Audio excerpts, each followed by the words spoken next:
అందరికీ నమస్కారం. Welcome back to our channel. జై శ్రీరామ్, జై హిందూ, జై ఇండియా. అయితే తెలంగాణలో రైతు భరోసా విషయంలో ప్రభుత్వం రేపే నిధులు విడుదల చేసేందుకు అన్ని ఏర్పాట్లు అయితే సిద్ధమవుతున్నట్లయితే తెలుస్తుంది. సో ఇప్పటి వరకు ఈ ఇవ్వాల్సిన నిధులు ఏవైతే ఉన్నాయో అవన్నీ కూడా ఎగ్గొట్టేసి ఇప్పుడు వానాకాలం సీజన్ అయితే ముందటేసుకున్నట్లు సమాచారం. వానాకాలం సీజన్కి సంబంధించి రేపే రైతుల అకౌంట్లో 73 లక్షల మంది రైతుల అకౌంట్లో డబ్బులు అనేవి అయితే పడడానికైతే రాష్ట్ర ప్రభుత్వం అన్ని రకాల ఏర్పాట్లు అయితే చేసినట్లు తెలుస్తుంది. రైతు బంధుపై ఒకే పంటకైతే ఇచ్చేలా రేవంత్ సర్కార్ యోచన. ఇక్కడ దిక్కుమాలిన ప్రభుత్వం ఇక్కడ చూసుకోవచ్చు అన్నమాట. ఉన్నాయి ఎత్తలేరు కానీ ఇంకా లేని పోనీ తల మీద తెచ్చుకొని ఇప్పటి వరకు చూసుకున్నట్టయితే రైతు భరోసాలో ఇప్పుడు 2 విడతలుగా నిధులు విడుదల చేసిరన్నమాట. సో ఇప్పుడు ఆ యాసంగి సీజన్కి సంబంధించి మొత్తం కొట్టివేసేసారు. ఇప్పుడు యాసంగి కాకుండా వానాకాలం సీజన్ అన్నమాట. ఇప్పుడు చూసుకున్నట్టయితే ఈ సీజన్ డబ్బులు వచ్చి మళ్ళీ వచ్చే యాసంగికి అమౌంట్ అనేవి అయితే పడబోవని అయితే ప్రభుత్వం అయితే ఒక యోచనలో ఇక్కడ రైతులకు సంబంధించి ఆలోచిస్తున్న ఇన్ఫర్మేషన్ అన్నమాట. సో గత సీజన్కు పంట కేవలం 2 ఎకరాల వరకు మాత్రమే రైతు బంధు వేసిన ప్రభుత్వం ఈ ఖరీఫ్ సీజన్లో వేసి 2 సీజన్లో మొత్తం కలిపి ఒకే విడుదల రైతు భరోసా రేపు మళ్ళా నిధులు విడుదల చేస్తున్నారు.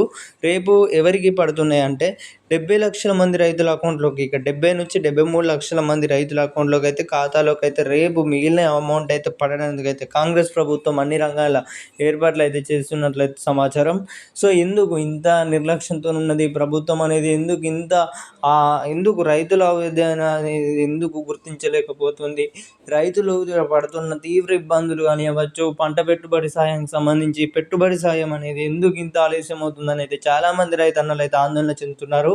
సో ఇప్పటికే యాసంగి సీజన్ సంబంధించి పంటలు ముగిసి ఇప్పుడు వానాకాలం సీజన్ అన్నమాట. ఇప్పుడు నాట్ల వేసే సీజన్ అనేది కూడా వచ్చేసింది ఆల్మోస్ట్ చూసుకున్నట్టయితే.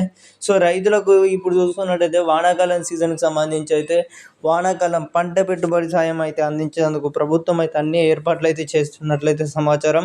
సో ఈ నెల 30వ తేదీ వరకు అయితే వేచి ఉండండి. ఇక్కడ 2 ఎకరాల వరకు మరి అమౌంట్ పడతాయా, 1 ఎకరం అమౌంట్ పడతాయా, 5 ఎకరాలు అమౌంట్ పడతాయా, 7.5 ఎకరాలు అమౌంట్ పడతాయా అనే దానిపై అయితే ఒక క్లారిటీ రావాల్సి ఉంటుంది. వానాకాలం సీజన్కి సంబంధించి అయితే వీళ్ళు వేస్తామని చెప్పిరన్నమాట. ఎట్టకేలకైతే ఏంది యాసంగి సీజన్కి సంబంధించి అయితే ముంచిర్రు. మొత్తం చూసుకున్నట్టయితే అందరినీ ముంచేశారన్నమాట. రైతులను ఇక్కడ పూర్తిగా చూసుకున్నట్టయితే ముంచేశారు. ఇది ఒక్క విషయాన్ని గ్రహించి రైతులందరూ కూడా నిమ్మలంగా ఉండండి. రైతులు ప్రభుత్వాన్ని ఏర్పడడానికైనా రైతులే ముందు ఉండాలి. రైతులే అనుకుంటే ప్రభుత్వాన్ని కుప్పకూలగొట్టవచ్చు అన్నమాట. సో కుప్పకూలనన్నా నిలబడాలన్న రైతుల తర్వాతనే ఏదైనా. ఎందుకంటే 73 లక్షల మంది రైతులు అయితే ఉన్నారన్నమాట తెలంగాణ రాష్ట్రంలోని. మొత్తం చూసుకున్నట్టయితే 2 తెలుగు రాష్ట్రాలలో 2 కోట్ల మంది రైతులు ఉన్నారు. సో రైతు భరోసా పథకం కింద ఈ నెల మరి 30న చూసుకున్నట్టయితే అమౌంట్ అయితే పడతాయి అనేది చెప్తున్నారు. మరి చెప్పినట్టు మరి పడతాయా లేదా అనే దానిపై అయితే మనకి ఒక క్లారిటీ రావాల్సి ఉంటుందన్నమాట. మరి యాసంగి సీజన్కి సంబంధించి వీళ్ళు మొత్తం చూసుకున్నట్టయితే ఎగ్గొట్టేశారు. సో ఇప్పుడు ఇది వానాకాలం సీజన్. సో మరి చూద్దాం ఇప్పటికైనా వేస్తారా వేయరా.